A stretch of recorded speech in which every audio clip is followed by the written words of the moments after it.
नमस्कार, मैं कीर्ति। हमारे जीवन में पोषण युक्त खान पान का बेहद महत्व है, खासकर महिलाओं में और बच्चों में, क्योंकि कहा जाता है कि एक स्वस्थ माँ ही स्वस्थ बच्चे को जन्म देती है। समय समय पर हमारी सरकार द्वारा पोषण पखवाड़ा, पोषण माह और पोषण सप्ताह जैसे कार्यक्रम आयोजित किए जाते हैं, ताकि हमें पोषण के बारे में समय समय पर संपूर्ण जानकारी मिल सके। हमारा जीवन और संपूर्ण आहार क्या है और किस तरह से हमारी सरकार द्वारा कार्यक्रम चलाए जाते हैं, इन सभी विषयों पर आज हम चर्चा करेंगे। और इस चर्चा के लिए हमने अपने स्टूडियो में आमंत्रित किया है समाज कल्याण विभाग की सहायक निदेशक कंचन सिंह जी को। नमस्ते कंचन जी, आपका बहुत बहुत स्वागत है। धन्यवाद। कंचन जी, सबसे पहले तो मैं चाहूँगी कि आप हमारे दर्शकों को बताइए कि आखिर पोषण की सही परिभाषा क्या है। देखिए, वैसा कोई भी आहार जो कि आपके शरीर को और मन को स्वस्थ रखने में मदद करता है जी, वो पोषक आहार कहा जाता है, जिससे कि आपके शरीर का जो सर्वांगीण विकास है, जो सही ढंग से होना चाहिए, जिस क्वांटिटी में और जिस क्वांटिटी में हम लोगों को भोजन लेना है, और उससे जो कि हमारे शरीर के लिए आवश्यक न्यूट्रिएंट्स हैं, विटामिन्स, कार्बोहाइड्रेट्स, प्रोटीन्स, जो हमारे दिन प्रतिदिन के कार्यक्रमों के लिए, कार्य के लिए आवश्यक होते हैं हमारे लिए, और हमको एक ऊर्जा प्रदान करते हैं। तो वो सब आहार जब हम पर्याप्त मात्रा में लेते हैं और सही ढंग से लेते हैं, सही फ्रीक्वेंसी पर लेते हैं, तो उनसे जो चीज़ें प्राप्त होती है वो हमारे शरीर को पोषण देती हैं, और वैसे आहार जो हैं वो पोषक आहार कहलाते हैं। हर साल सरकार के द्वारा एक थीम निर्धारित की जाती है ताकि ज़्यादा से ज़्यादा लोग पोषण के बारे में समझ सके। इस साल की थीम है सभी के लिए संपूर्ण आहार। सभी के लिए संपूर्ण इसे आप पोषण। कितना पोषण, इसे आप कितना सार्थक समझती हैं? जैसा कि ये थीम से ही आप स्पष्ट देखेंगे कि ये इसलिए रखा गया है कि ये सब मतलब ये जो पोषक आहार है, पोषण है, वो सभी के लिए ज़रूरी है, चाहे वो पुरुष हो, महिला हो, बच्चा हो, बड़ा हो, युवा हो, किसी भी जीवन की अवस्था में या किसी भी व्यक्ति के लिए ये पोषक आहार ज़रूरी है। सबको पोषण की ज़रूरत है, तो इसलिए इस साल का ये थीम रखा गया है कि पोषण सभी के लिए हो, और उसको प्रचारित करने के लिए, जन जन तक पहुंचाने के लिए ये पोषण पखवाड़ा भारत सरकार द्वारा दिए गए निर्देश के अनुसार पूरे देश में मनाया जा रहा है। 20 मार्च से 3 अप्रैल तक ये 15 दिनों का एक पखवाड़ा है, जो कि पोषण पखवाड़ा के नाम से हम इसको जानते हैं, और ये हमारे झारखंड राज्य में भी हम लोग इसको मना रहे हैं। पोषण के लिए कई तरह के कार्यक्रम चलाए जाते हैं, लेकिन सुदूरवर्ती क्षेत्र में लोग ज़्यादातर जागरूक नहीं हैं। वो आज भी नहीं समझ पाते हैं कि आखिर क्या है उनके लिए संपूर्ण भोजन, संपूर्ण आहार जिसे हम कहते हैं, वो क्या है। तो कैसे आप लोग किस तरह से अभियान चलाती हैं? देखिए, ये सिर्फ सुदूरवर्ती क्षेत्रों की ही बात नहीं है। हमारे जो निकटस्थ क्षेत्र हैं, जो हमारे अगल बगल में भी जो लोग रहते हैं, रांची में भी, और मतलब राजधानी होने के बावजूद बड़े शहरों में भी जो पोषण की अवधारणा है वो लोगों को बहुत स्पष्ट नहीं है। क्या खाएं और कितना खाएं, ये भी इसको लेकर के भी भ्रम की स्थिति बनी रहती है। तो एक जो रिकमेंडेड डाइटरी अलाउंस रहता है हर दिन का, वो तो सब मतलब हम लोग क्लिनिकली वो अप्रूव्ड है और वो लोग देखते हैं, बट उसके अनुसार जो हमारा भोजन होना चाहिए वो जनरली हम अपने खान पान में भी देखें और अपने परिचितों के, अपने दोस्तों के भी खान पान में देखते हैं, तो हमको उसका मतलब उसकी कमी है कहीं ना कहीं। और जितना एक मेटिकुलसली तैयार किया जाना चाहिए अपने आहार को, उसके बारे में ना हम उतना सोचते हैं, ना हमारे पास उतना समय है, और नहीं हम उतना मतलब समय दे करके तैयार कर पाते हैं। आजकल लोगों के पास व्यस्तता ज़्यादा हो गई है, रेडीमेड फूड्स बहुत ज़्यादा अवेलेबल हो गए हैं, बहुत ज़्यादा ऑप्शन हो गए हैं।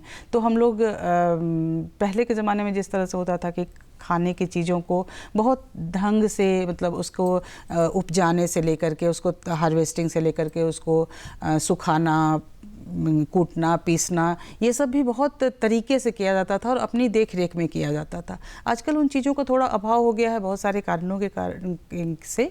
तो हम लोग क्या करते हैं कि हम लोग रेडीमेड चीज़ पर ज़्यादा मतलब डिपेंडेंट हो गए हैं। तो उसके कारण जो जितनी मात्रा में और जैसा आहार हम लोगों को लेना चाहिए, कहीं ना कहीं चाहे शहर हो या गांव, हर जगह हम लोग इसमें पिछड़ रहे हैं। हम लोगों को ज़्यादा ध्यान देने की ज़रूरत है। और एक और चीज़ जो है, जो इस बार के जब पोषण पखवाड़ा की हम लोग बात कर रहे हैं तो पोषण पखवाड़ा में इस बार मिलेट्स पर बहुत ज़्यादा जोर दिया गया है। वो इसलिए कि हम अपने दैनंदिन के खान पान में रिफाइंड चीज़ों पर ज़्यादा डिपेंडेंट हो जा रहे हैं। पॉलिश्ड किए हुए चावल, पॉलिश किए हुए दाल, फाइनर ग्रेन्स जो होते हैं, मैदा, आटा, वो जो कि बहुत फाइन होते हैं। तो उसके कारण क्या होता है ना कि जो हमारा कॉम्प्लेक्स कार्बोहाइड्रेट्स जो होते हैं हमारे शरीर को, वो मिलने में परेशानी हो रही है।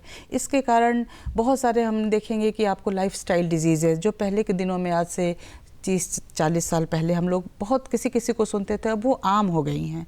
तो उन चीज़ों के कारण, उनका कारण बस यही है कि एक तो हमारा लाइफस्टाइल सेडेंटरी हो गया है, दूसरे जो हम लोग आहार ले रहे हैं वो बहुत ज़्यादा रिफाइंड हो गया है। कहीं भी मतलब पिज़्ज़ा बर्गर की तो बात छोड़ ही दीजिए, हम अपने डेली के जो खाने में जो ले रहे हैं, घर में भी बना रहे हैं, तो हम लोग पिसे हुए आटे को भी हम लेखें तो बहुत ज़्यादा महीन, पहले के आटे थोड़ा मतलब चोकर युक्त होता था, तो उसको ज़्यादा मतलब रेफेज भी मिलता था बॉडी को। बट आजकल देखिए एकदम महीन पिसा हुआ आटा है। रोटियां बहुत सुंदर सुंदर फूली फूली बनती हैं, बट वो अंदर जा कर के वो जिस तरह से उसको देना चाहिए एक रोटी को, जो कॉम्प्लेक्स कार्बोहाइड्रेट, वो हम लोग को नहीं पा पाते हैं।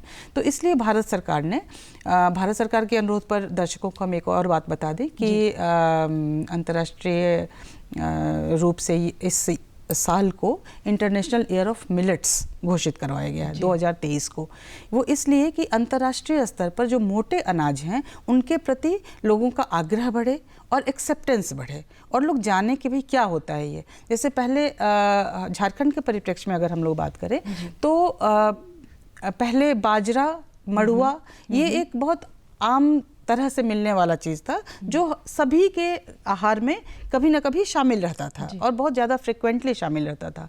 उससे झारखंड के परिप्रेक्ष्य में हम लोग कहें तो मतलब जो फूड डाइवर्सिटी भी मिलती थी उसको, और जो खाने वाले लोग हैं उसको वो बहुत देर तक, मतलब अगर हम मड़ुआ का आटा का रोटी खाएं तो बहुत देर तक आप अपने आप को फुल समझिएगा, मतलब भरा हुआ पेट लगेगा।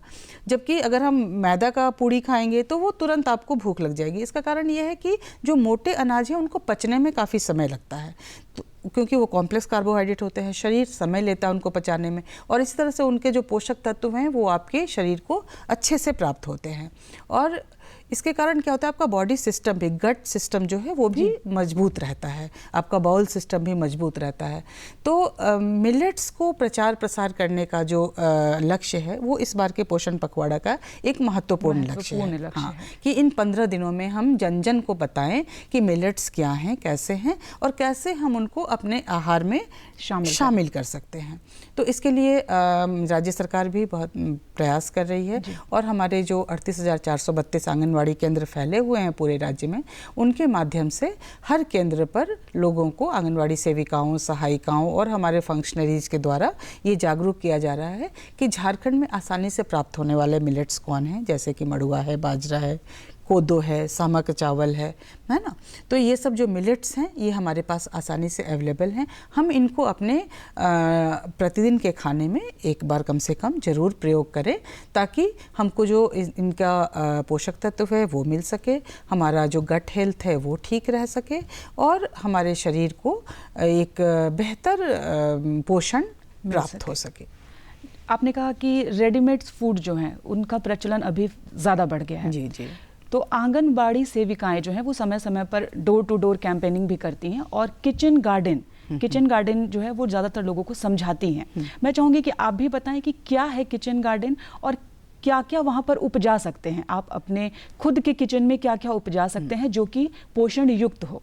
देखिए, किचन गार्डन जैसा आप नाम से स्पष्ट समझेंगे कि किचन के लिए, किचन में जो यूज होने वाले दिन प्रतिदिन की चीज़ें हैं जो हमारे खाने में यूज करनी चाहिए हमको, उनका एक गार्डन। तो इसका कॉन्सेप्ट यही है कि आंगनवाड़ी केंद्रों में हम इसको न्यूट्री गार्डन बोलते हैं, न्यूट्रिशियस चीज़ों का एक गार्डन है।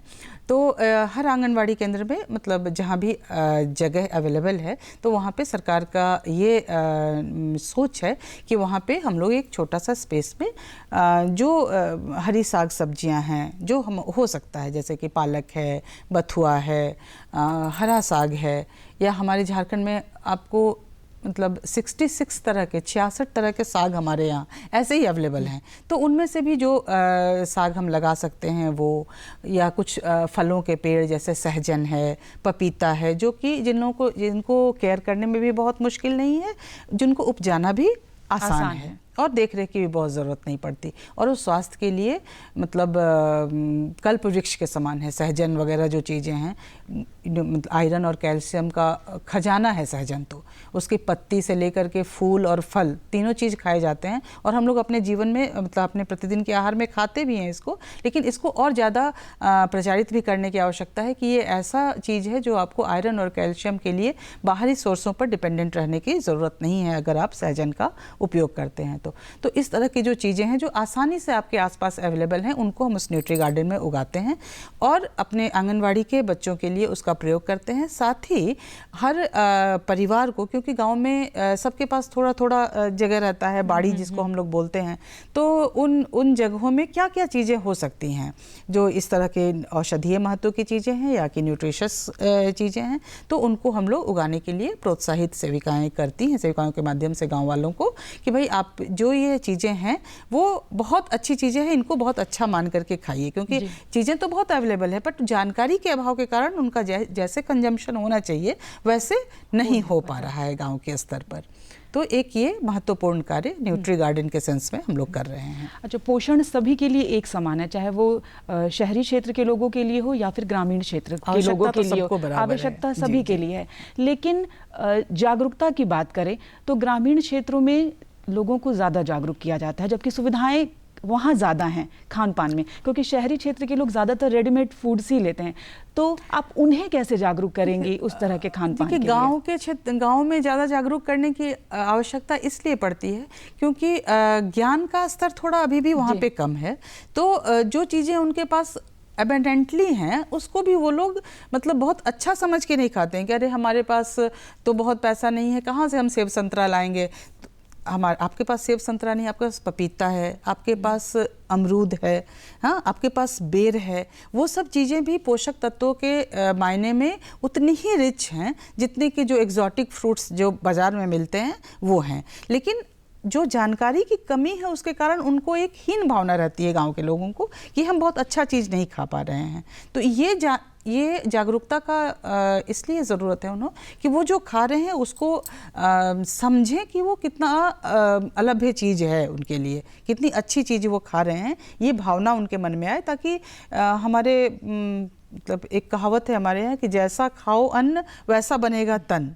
तो अन्न भी अगर अच्छा खा रहे हैं लेकिन वो अच्छी भावना से नहीं खा रहे हैं तो फिर मतलब उस तरह से उनके न्यूट्रिशन पे, उनके पोषक स्तर पे वो रिफ्लेक्ट नहीं करेगा। तो एक चीज़ वो है। दूसरी चीज़ इसलिए भी ज़रूरी है कि पैसे के अभाव के कारण जो चीज़ें उन लोग मतलब नहीं मिल पाती हैं, बाज़ार की चीज़ें नहीं खरीद पाते हैं, उसका क्या सब्स्टिट्यूट उनके आसपास मौजूद है जो उनको कम खर्च में ही आसानी से मिल जाएगा। तो इसके लिए भी उनको एक जागरूक करना है। तीसरी इस बात के लिए भी आवश्यकता है कि जो हमारा मतलब खाद्य सुरक्षा है वो अगर हम सिर्फ 2 ही टाइप के अनाजों पर निर्भर रहेंगे तो उन पर ज़्यादा प्रेशर पड़ जाएगा। जैसे चावल गेहूँ हमारा मेन स्टेपल डाइट है, तो उसमें हम जैसे बाजरा है, कोदो है, तो इनको अगर हम ऐड करेंगे तो इन पर से भार कम होगा और एक डाइवर्सिटी भी बढ़ेगी और हमको ज़्यादा ऑप्शन भी अवेलेबल होंगे जो कि ज़्यादा मतलब स्वस्थ, ज़्यादा पोषक ऑप्शन होंगे। गर्भवती महिलाओं के लिए और जो छोटे बच्चे हैं उनके खान पान पर सरकार का विशेष ध्यान रहता है, उन्हें आप लोग कैसे जागरूक करती हैं समय समय पर? कि गर्भवती महिलाओं के लिए तो एक हम लोग जो नॉर्मल एक सेइंग है कि सवाया भोजन करना चाहिए, क्योंकि उनके मतलब उनके शरीर में एक और जान पल रही है, तो उसके लिए भी उनको न्यूट्रिशन सोचना है, उसके लिए भी जो पोषक तत्व हैं उनको देने हैं। तो इसके लिए जो उनका डेली का डाइट है उससे 1.25 गुना ज़्यादा भोजन करने की सलाह आंगनबाड़ी केंद्रों के माध्यम से दी जाती है। ठीक है। और धात्री माताओं के लिए भी, जो दूध पिलाने वाली माताएं हैं, उनको भी उसी तरह से अपने पोषण का ख्याल रखना चाहिए कि जो एक सामान्य महिला खाती है उससे थोड़ा बढ़ा के वो खाएंगे। इसके लिए जो उनका डेली का आहार है उसमें पूरक पोषाहार के रूप में सरकार उनको एक संपूरित करती है, जो कि हम लोग प्रोसेस्ड पैकेज्ड फूड के माध्यम से दे रहे हैं, जो कि सिर्फ गर्भवती और धात्री माताओं के लिए होता है। तो जिसमें जो उनका डेली रिकमेंडेड अलाउंस होता है, जो कि कार्बोहाइड्रेट, प्रोटीन, विटामिन्स के रहते हैं, तो उनकी जो मात्रा उनके डेली के खान पान में नहीं पूरी हो पाती होगी, उसको संपूर्ण करने के लिए हम लोग सरकार की तरफ से, राज्य सरकार दे रही है पूरक पोषाहार गर्भवती और धात्री महिलाओं के लिए। इसी तरह से जो 6 माह तक के जो बच्चे हैं, उनको तो माता के दूध पर निर्भर रहना है। एक्सक्लूसिव ब्रेस्ट फीडिंग हमारा संदेश है कि माता के दूध के अलावा और कुछ उनको मतलब देने की आवश्यकता नहीं है। जब 6 माह से बड़े हो जाते हैं बच्चे, तो माँ का दूध पूरा नहीं पड़ता है, तो फिर उनको ऊपरी आहार दिलाने की ज़रूरत पड़ती है। तो ऊपरी आहार के रूप में जैसे कि मतलब घी के कंसिस्टेंसी का जो खाना है, मसला हुआ, पकाया हुआ अच्छी तरह से, आलू हो गया, केला हो गया, इस तरह के जो आपका जो चावल दाल हो गया, जो आप अपने खाते हैं, खुद अपने घर में जो खाते हैं, उसी में आप बच्चे को उसका ही मात्रा निकाल करके 3-4 कटोरी दिन भर पे, छोटी छोटी कटोरियों में, फ्रिक्वेंसी 12, क्योंकि एक बच्चा का पेट छोटा सा होता है, वो ज़्यादा नहीं खा पाएगा, तो आपको उसको थोड़ा थोड़ा करके 3-4 बार खिलाना है, प्रेम से खिलाना है, उसके साथ धैर्य रख के खिलाना है, क्योंकि बच्चा बहुत बार खाना नहीं चाहता है, परेशान होता है, तो जितना खा सके, क्योंकि टेस्ट डेवलप करना है। जो 6 साल से 2 साल की उम्र होती है, तो 2 साल तक होते होते बच्चे को अपने घर में जो भी वो खाना खाते हैं आमजन, वो खाने के लायक आदत हो जानी चाहिए उसको। ठीक है, तो इसलिए हम लोग ये सजेस्ट करते हैं कि अपने घर में जो भी बनाते हैं आप, उसको थोड़ा अच्छा पका करके और अलग करके मसल के खिलाएं। उसके अलावा सरकार की तरफ से एक पूरक पोषाहार का पैकेट दिया जाता है बच्चों को, जो 3 साल तक के बच्चे हैं, ताकि वो एक दलिया के शेप में रहता है, इसको उबाल करके और खिला देना है। तो ऐसे इसके कारण जो उनको कमी रह जाती होगी अपने घर के खाने से, वो सरकार की तरफ से जो दिया जा रहा है पोषाहार है, उससे पूर्ण हो जाता है। तो ये तो एक तरह की बात होगी। दूसरा, हम लोग पैकेज जो खाना है, जैसे आजकल बहुत सारे ऑप्शंस बाज़ार में आ गए हैं, सेरेलैक है और इस तरह के बहुत सारी चीज़ें हैं, तो इनको हम लोग डीमोटिवेट करते हैं कि ये जो चीज़ें हैं वो घर के खाने का विकल्प नहीं हो सकती हैं। तो ताज़ा पका हुआ भोजन कराएं बच्चे को, क्योंकि बहुत बार होता है उनके साथ सैनिटाइज नहीं है बर्तन, कैसे आप खिला रहे हैं, खिला करके बना करके कितनी देर छोड़ दे रहे हैं, उतनी देर में ख़राब हो जा रहा है। तो इन सब के बारे में बहुत सारी जानकारी लोगों को नहीं है, तो बढ़िया है कि ये सब चीज़ें न ही खिलाएं, आपके घर में जो पका हुआ ताज़ा भोजन है वही बच्चे को खिलाएं। हम सभी जानते हैं कि गुजरात से ही सबसे पहले पोषण अभियान की शुरुआत हुई थी। हाँ जी। और गुजरात हमेशा इसमें आगे भी रहा है। झारखंड को आप कहाँ देखती हैं पोषण के मामले में? देखिए, पोषण के मामले में निस्संदेह जो पैरामीटर्स हैं NFHS के, तो उससे हम लोग उसके अकॉर्डिंग तो हम लोग ज़रूर पीछे हैं। तुलना यहाँ पे करना मतलब उचित नहीं होगा मेरे लिए, इसलिए क्योंकि हम लोगों ने बहुत मतलब पहले जो हमारी स्थिति थी और अब बहुत फ़र्क आया है। बहुत खाद्य सुरक्षा भी मिली है, सरकार की कई सारी योजनाएं हैं जिनके तहत लोगों को अनाज दिया जा रहा है या कि पैसे दिए जा रहे हैं सामाजिक सुरक्षा के अधीन। तो उसके कारण लोगों का जीवन स्तर निश्चित रूप से बढ़ा है, और जैसे जैसे जीवन स्तर बढ़ा है वैसे वैसे पोषण का भी स्तर बढ़ा है। तो निस्संदेह, लेकिन हमारा ये जो हम झारखंड के परिप्रेक्ष्य में कहना चाहेंगे कि झारखंड में जो हमारी आसपास हमारी लोकली अवेलेबल जो चीज़ें हैं, उनको वो बहुत पोषक तत्व उसमें बहुत ज़्यादा मौजूद हैं और वो बहुत आसानी से अवेलेबल हैं।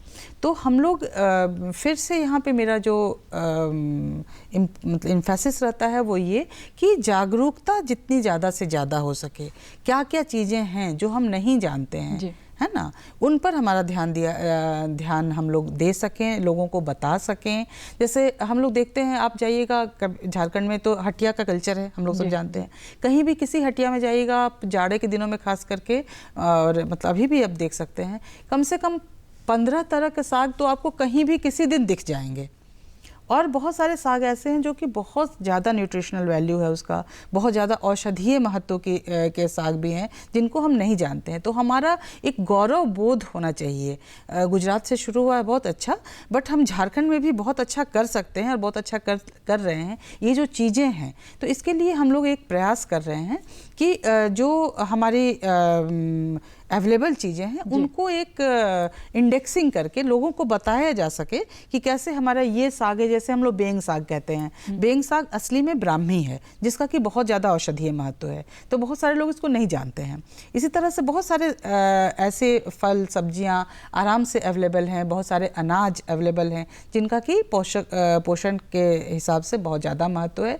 तो इसको हम लोग आगे उठाने का काम कर रहे हैं। इसको हम लोग एक इंडेक्सिंग करके एक शो करने का भी एक प्रयास सरकार का है आगे में कि कितने तरह के साग सब्जियां और अनाज हमारे पास उपलब्ध हैं, उनसे कैसे कैसे हम लोग खाना बना सकते हैं, कौन से डिशेज हैं जो कि आज के ज़माने में एग्जॉटिक हैं, बन सकते हैं, जो कि और जिनका प्रेजेंटेशन भी अच्छा होगा, जिनको हम अच्छे से मतलब देख करके जो सेंस आता है बढ़िया है, वो भी अच्छा होगा और खाने में भी अच्छा होगा। तो और इन पोषक सब चीज़ों के लिए भी आप लोग समय होंगे। समय पर सेमिनार चलाती हैं कि कितने तक, क्योंकि ज़्यादातर लोग नहीं जानते हैं कि इसके बारे में तरह के साग झारखंड में अवेलेबल है। क्योंकि अलग अलग राज्यों का जो खान पान है वो वहाँ की पैदावार पर निर्भर करता है कि वहाँ किस तरह की पैदावार होती है। झारखंड में आपने बताया कि साग ज़्यादा हैं, तो लोग समझेंगे कैसे? और आपने बताया कि बनाने का भी जो प्रोसेस है, वो तरीका वो भी अलग है। तो क्या इसके लिए भी आप लोग डोर टू डोर कैंपेनिंग करती हैं या फिर सेमिनार चलाती हैं? डोर टू डोर कैंपेनिंग थोड़ी मुश्किल है इन सब चीज़ों को, क्योंकि बहुत टाइम टेकिंग है। हम लोगों ने एक डिजिटल मैगजीन निकालने का प्रयास किया है जो कि क्वार्टरली बेसिस पे निकल रहा है, जिसमें कि हम इन चीज़ों को इंक्लूड करेंगे और जितना ज़्यादा सोशल मीडिया के माध्यम से हो सके और इसको हम लोग प्रचार प्रसार करने की कोशिश कर रहे हैं। साथ ही मिलेट्स का भी कि कौन कौन से मिलेट्स हमारे यहाँ अवेलेबल है और कैसे हम उनको कौन कौन से डिशेज बना सकते हैं, कैसे हम उनको डेली के खान पान में शामिल कर सकते हैं।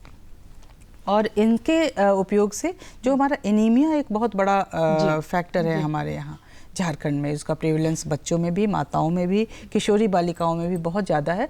तो उसकी रोकथाम के लिए ये अनाज और ये साग सब्जियां कैसे हेल्पफुल हो सकती हैं, इसके लिए भी हम लोगों का इस पर फोकस करके इस तरह से व्यंजन तैयार किए जा रहे हैं।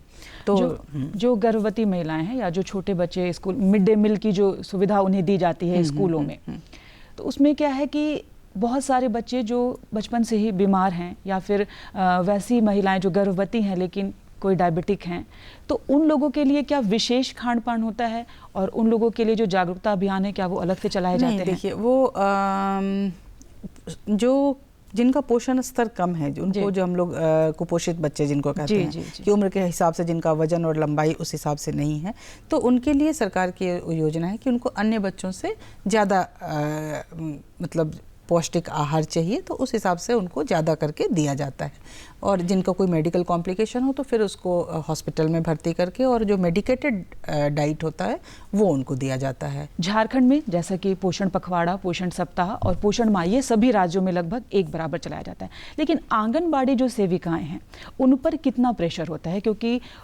उन लोगों को ही जाकर सबको ज़्यादा से ज़्यादा समझाना होता है। उन लोगों को जागरूक, क्या उन लोगों के लिए भी किसी तरह के सेमिनार होते हैं? पहले वो लोग सेमिनार अटेंड करती हैं, उसके बाद वो लोग जाकर गांव में समझाती हैं? क्योंकि जब भी कोई इस तरह का आयोजन किया जाता है तो डाउन द लाइन आपको मैसेज देना पड़ेगा, उनको एनरिच करना पड़ेगा। तो हम लोग सेमिनार और मीटिंग्स के माध्यम से, पोस्टर पैम्फलेट्स के माध्यम से पहले सेविकाओं को और अपने सारे स्टाफ को ट्रेनिंग दिया ही जाता है।